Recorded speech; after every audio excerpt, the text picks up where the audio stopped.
এভাবেই শিক্ষার্থীদের কাছে হাত জোর করে অনুরোধ করতে করতে পায়ে ধরার উপক্রম এক শিক্ষক। সোশ্যাল মিডিয়াতে এরই মধ্যে ভাইরাল এই ভিডিও, তবে এর নেপথ্যে আছে এক ভিন্ন গল্প।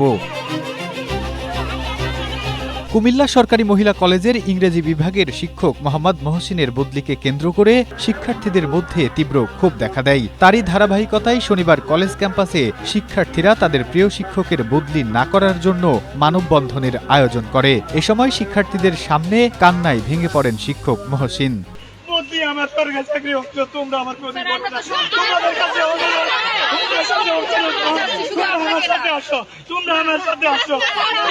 মানববন্ধনের সময় শিক্ষার্থীরা বদলির আদেশ প্রত্যাহারের দাবিতে বিভিন্ন স্লোগান দেন। এ সময় মোহাম্মদ মহসিন আন্দোলন থেকে দূরে থাকার আহ্বান জানিয়ে বলেন, এটা আমার বদলির অংশ, আমি এই বিষয়ে কোনো বক্তব্য দেব না। এরপর তিনি আবেগ নিয়ন্ত্রণ করতে না পেরে কান্নায় ভেঙে পড়েন। স্বাভাবিক প্রক্রিয়া, আমাদের চাকরির একটা স্বাভাবিক প্রক্রিয়া, কাজে আমি এই বদলিকে আমার চাকরির অংশ হিসেবে মেনে নিয়েছি। আমি আপনাদের মাধ্যমে আমার ছাত্রীদেরকে বলতে চাই যে আমার কোনো কষ্ট নাই, আমার একটা বুদ্ধি প্রতিবন্ধী ছেলে আছে। সরকার যদি আমাকে যদি অর্ডারটা একটু চিন্তা করে, এতেই আমি সন্তুষ্ট থাকব। শিক্ষার্থীরা বলেন, এই কর্মসূচি সম্পূর্ণ তাদের নিজস্ব উদ্যোগে আয়োজন করা হয়েছে।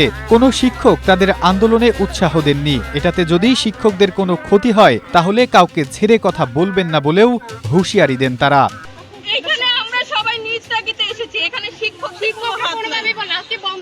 আমাদের শিক্ষকদের চাকরিতে যদি কোনো হাত পড়ে, আমাদের শিক্ষকদের যদি কোনো রকম কোনো উপর থেকে চাপ আসে, এটা কিন্তু আরো গভীর হবে। এটা শুধুমাত্র মহিলাদের থাকবে না।